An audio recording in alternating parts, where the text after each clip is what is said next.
It is one thing to feel what we have felt today, but it's another thing to be trained and equipped, because how many of you know feelings wane, don't they? How many of you wish you could feel this way tomorrow morning on a Monday morning? You wish that, but the reality is we won't, because we live in this world, but one day we will be with Jesus forever, and we'll never have to leave. There's never a, oh, time's up, we gotta go.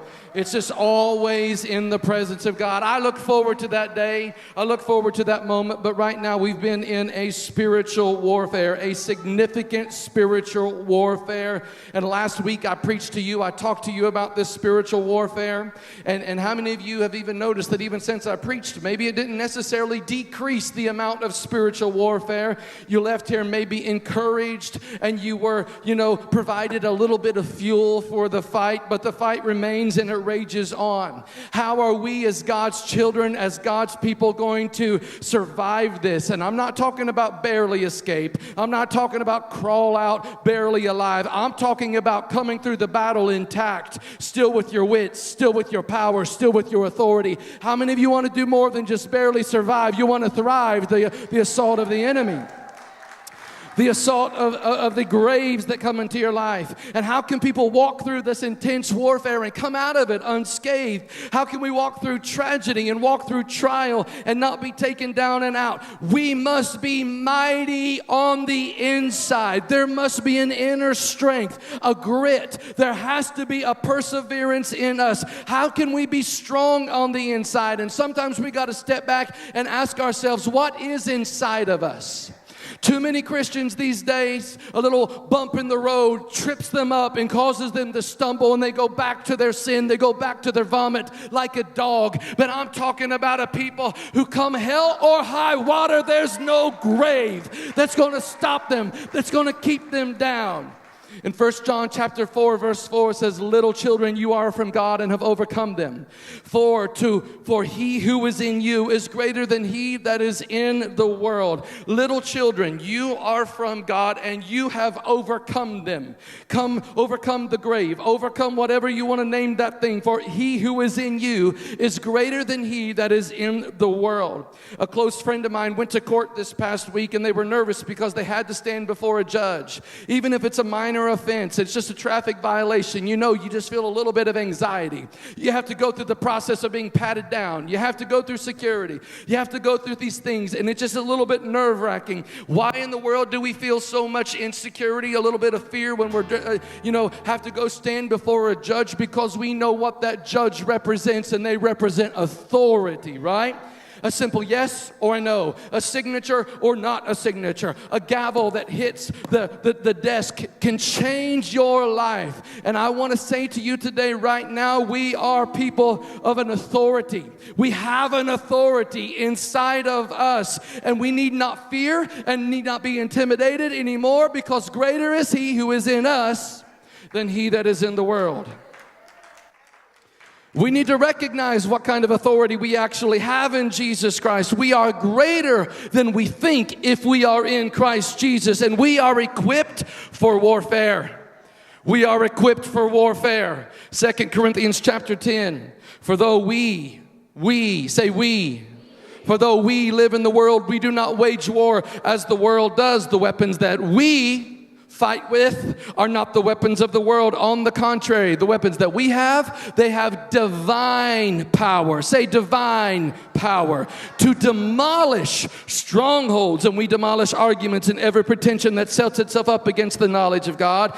And here it is again, we take captive every thought to make it obedient to Christ. Who in the world is we? Is that we anybody out there? I'm telling you that we that we're talking about are the born again believers of Jesus Christ. I'm talking to a church that I hope is a born again believer. Are there any born again people in this place tonight? Let me know if you're a we today. Are you a we? There's something incredibly strong within us, something incredibly strong within we who are born again. It's not your Irish blood and your background of being a German. It is the Spirit of God that is inside of you, that is supernatural, that is mighty to pull down strongholds. I wanted to have the little kids in here because in 1 Samuel chapter 1, chapter 17, we read about little David and big Goliath in the Bible. In this scripture, David is 16 years old or so. 16 years, just a pipsqueak, should be out playing, on the Xenox or Xbox of his day. Xbox, Xenox, same thing. Here he is, 16 years old. He has no leadership skills, no warfare experience. He's just a shepherd boy whose dad happened to say to him, take some food to your big brothers, to the real men. Take your food to the tough guys out there on the front line of the battle.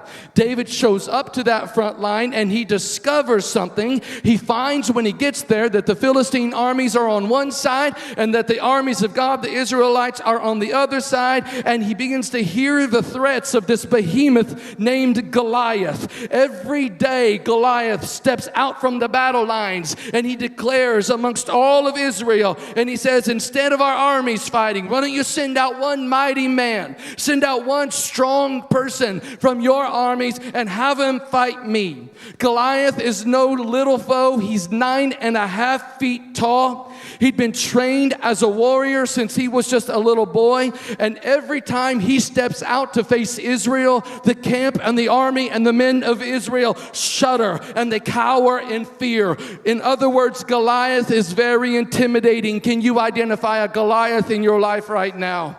Can you put your finger on a Goliath somewhere in your life that's intimidating you, that's breathing threats against you every single day and every single night? The Bible says that happened for 40 days.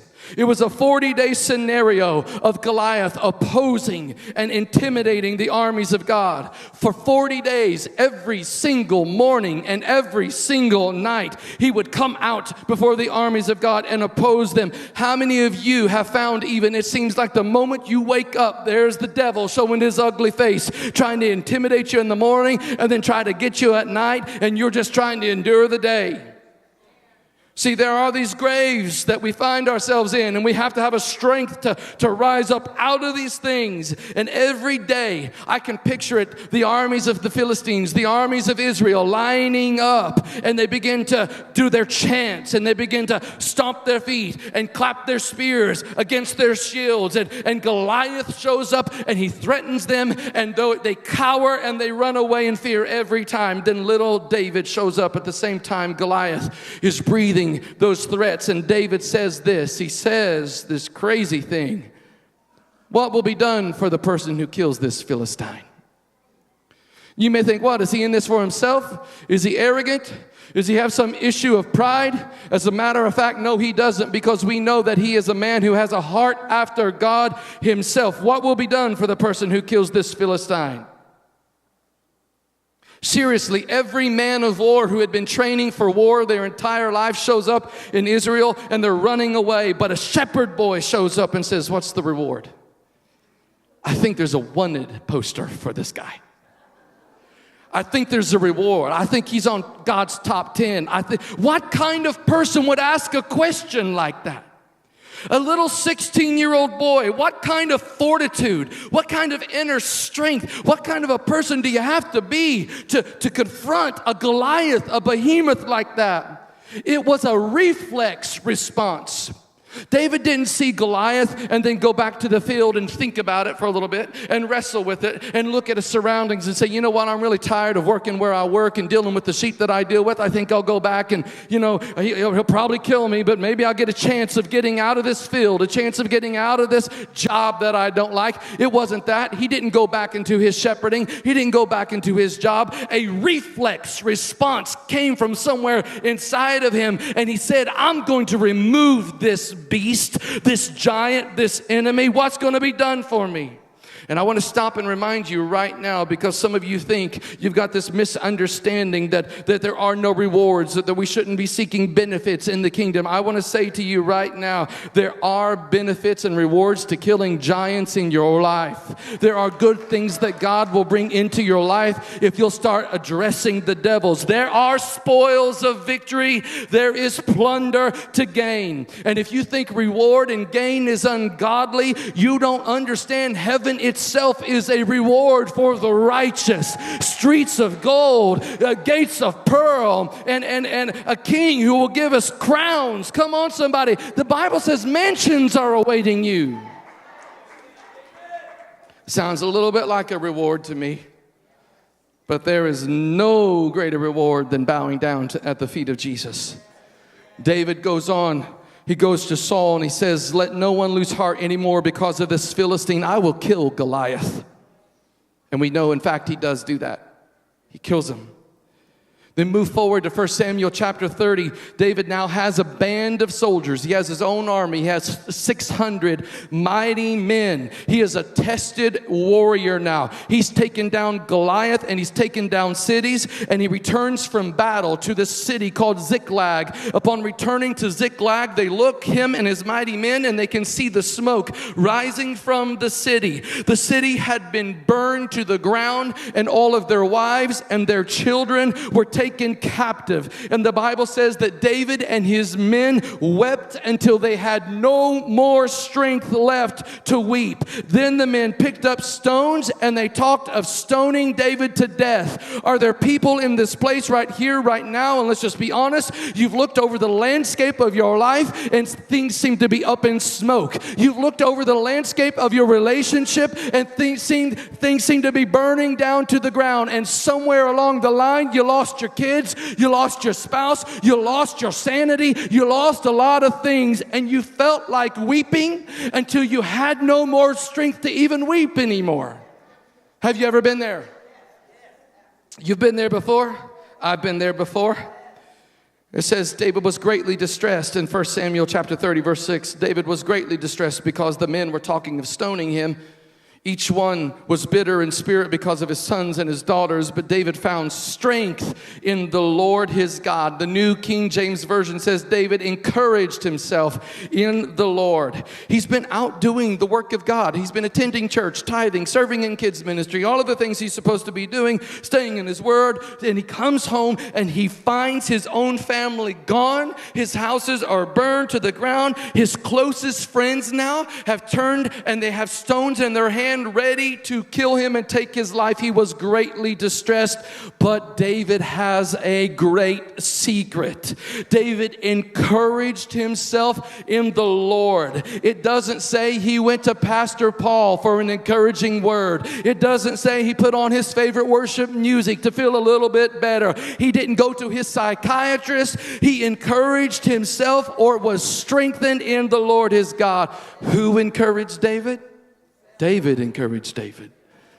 David encouraged David. Are you trained? Are you developed in encouraging yourself?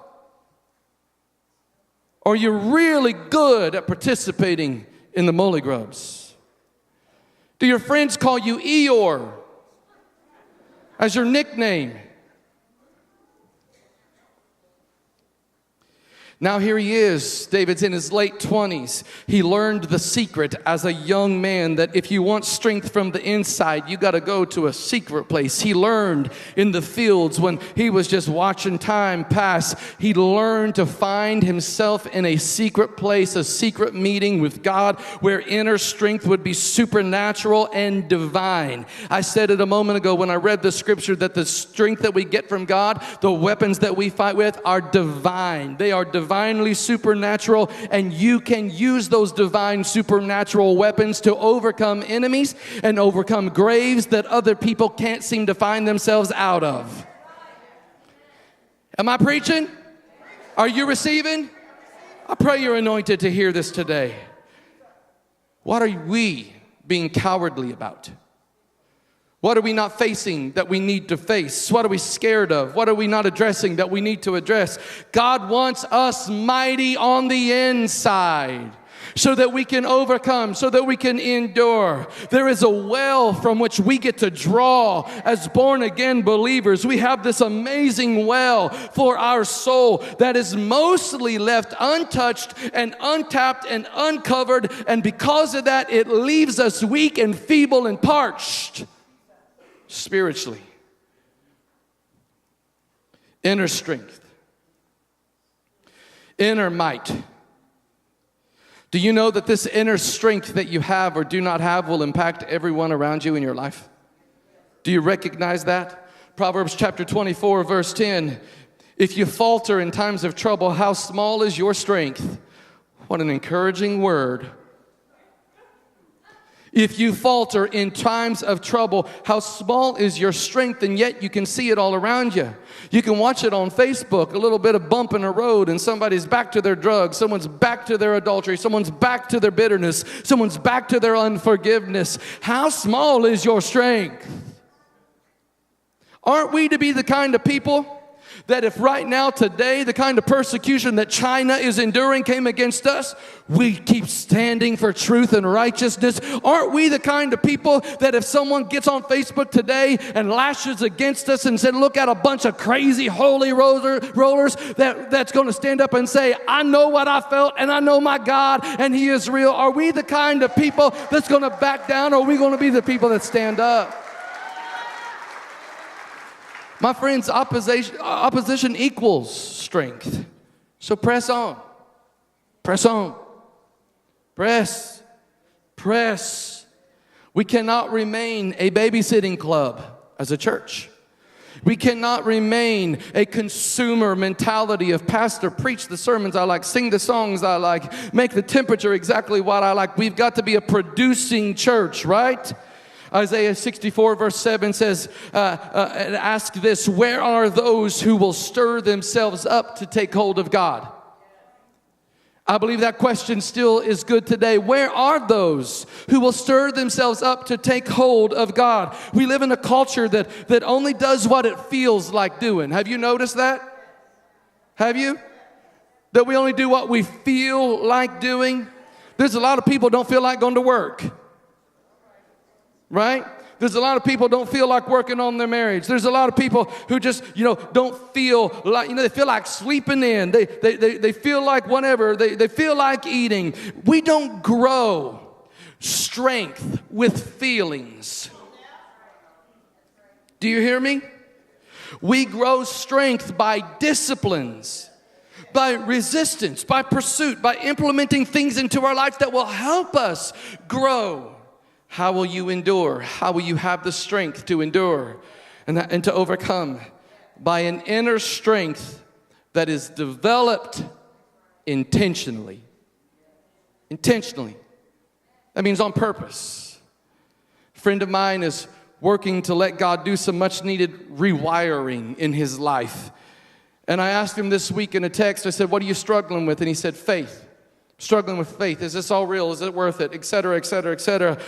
And I know that the real issue that this person is contending with right now is patience.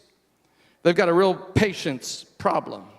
And I was encouraged of the Lord when they responded and they said, my faith is under assault. Because the Bible says what? The trying of your faith worketh what? Patience. I rejoiced. I sent them that scripture. I said, look, God's getting to the root. Come on now. It's not your faith that you're struggling with. It's God's trying to create patience inside of you, building you up into a stronger you so you can overcome. The fruit of this kind of strength, if we'll get this kind of strength in our life, is that we won't be easily blown to and fro by every wind of doctrine, by every tough battle, but we'll be anchored and steady and strong and stable in Jesus. And this strength will not only be strength for you, but this strength will be strength from you. Your joy, your peace just seems to become other people's joy and peace. How many of you know what I'm talking about? You've had a bad day at work. You come home and your bad day comes with you. You change the atmosphere of your house. You change the atmosphere of your life because you had a bad day and you didn't turn it off. There's something about getting an inner strength in you that can even say, you know what, I've had a rough day. It's been a tough day, but I turn that off and I turn on. I participate in the joy of the Lord. Then Ephesians chapter 3 tells us in verse 16 through 21, I pray that out of His glorious riches, He may strengthen you with power through His Spirit, where in your inner being, so that Christ may dwell in your hearts through faith. And I pray that you, being rooted and established in love. See, here's the reality, is that There's a lot of people even right here, right now in this room, Christ dwells in your mind. And he never got to your heart. And you're wondering why your life hasn't changed and you keep making the same old mistakes. Is because the Bible doesn't say that from your mind come all the issues of your life. The Bible says that from your heart comes all the issues of your life. And you've got to get him beyond your mind and get him into your heart. He said, so that Christ may dwell in your hearts through faith. And I pray that you, being rooted and established in love, may have power together with all the Lord's holy people to grasp something. And what he wants you to grasp is how wide and how long and how high and how deep is the love of Jesus Christ. And to know this love that surpasses knowledge, that you may be filled to the measure of all the fullness of God. Now to him who is able to do immeasurably more than all we can ask or imagine, according to his power that is at work where? Within us, inside of us. To him be the glory in the church and in Christ Jesus throughout all generations, forever and ever, and amen. I just told you, you get this inside of you. It goes beyond you. It goes to all generations, another generation after us, forever and ever, amen. This is leaning in. This is encouraging yourself in the Lord. Strength is developed not in a day, but over many days. Not in a moment, but over many moments. Jeremiah 6:16, this is what the Lord says. Stand at the crossroads and look. Ask for the ancient paths, where the good way is, and walk in it, and you will find rest for your souls. Isn't that really what you're looking for anyway? A little peace, a little rest in your spirit.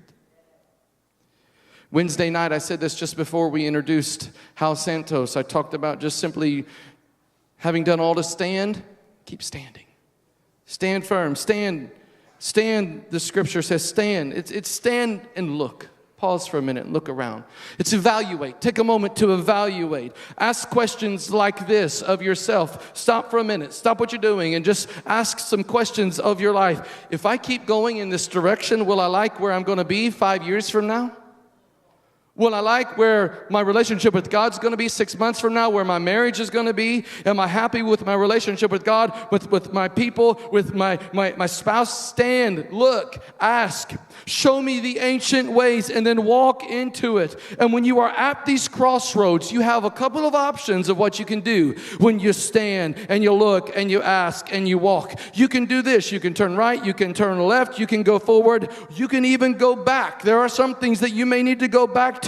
But most of us just drift through life without making any course adjustments. But when we stop to stand, look, ask, and walk so we can reflect about what needs to change within us, God will speak to us, show us what we need to do, and strengthen us and fortify us so that we will know the way in which we are to go.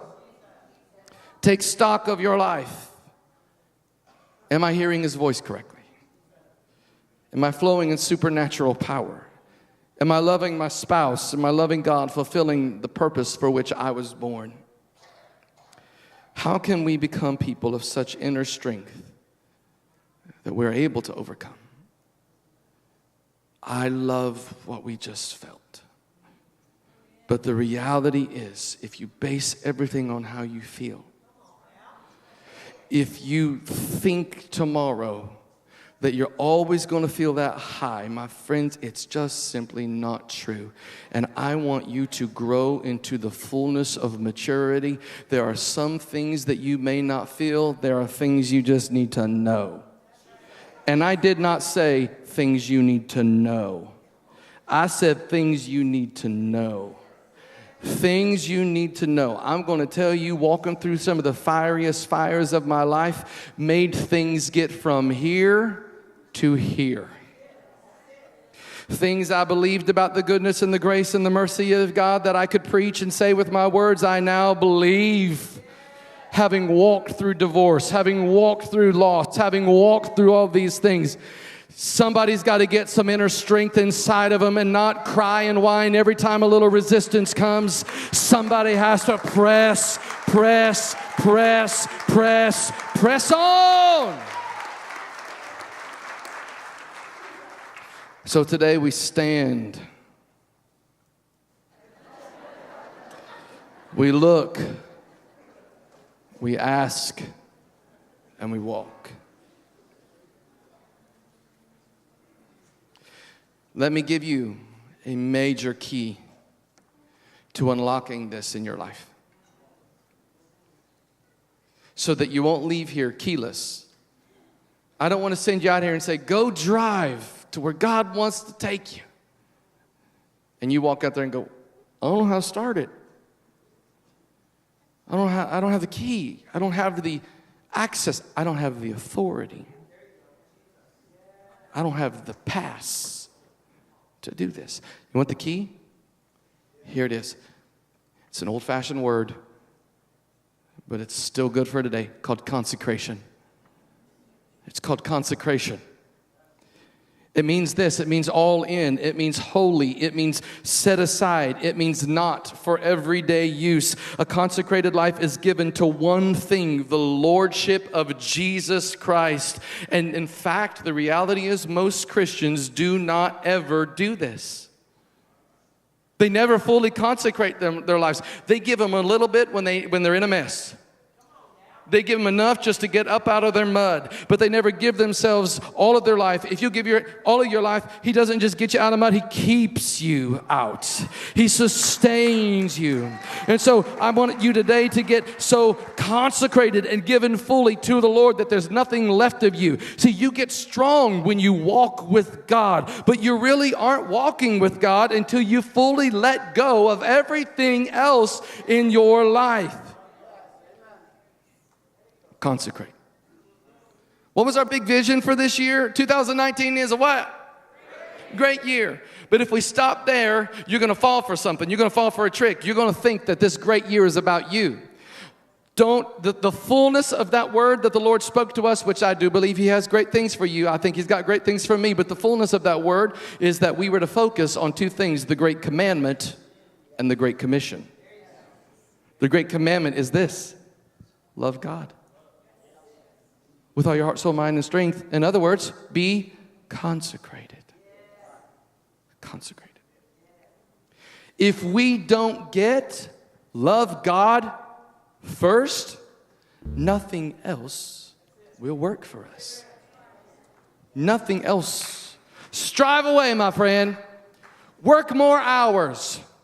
Read more books. It won't work if we don't love God. Consecrated. So right now, just as they play, ask the Lord where you're not consecrated. God is looking for fully devoted followers who will be strong from within and then do great things from without. Lord Jesus, we come before you. Bring us to our knees in areas where we've held back. Bring us to our knees where we have doubted. Bring us to our knees in areas, Father, where we've just said, I don't think I want to let that go. Give us a heart that's fully devoted. If there's anything you bring out of the grave today, bring our hearts out.